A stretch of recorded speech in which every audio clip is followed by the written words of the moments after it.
500 daddy, స్కూల్లో exhibition ఉందంట, నేను పోతా. Okay daddy.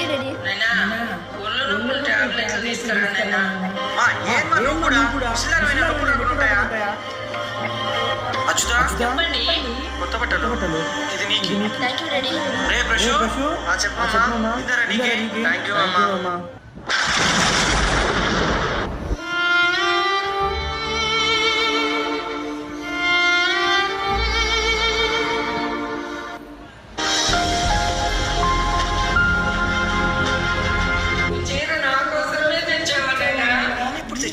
మామ చెప్పు, నువ్వే కదా తెచ్చి రూమ్ లో పెట్టింది. అవన్ సర్ప్రైజ్ చేసేదానికి. అర్థం చేసుకున్నారా?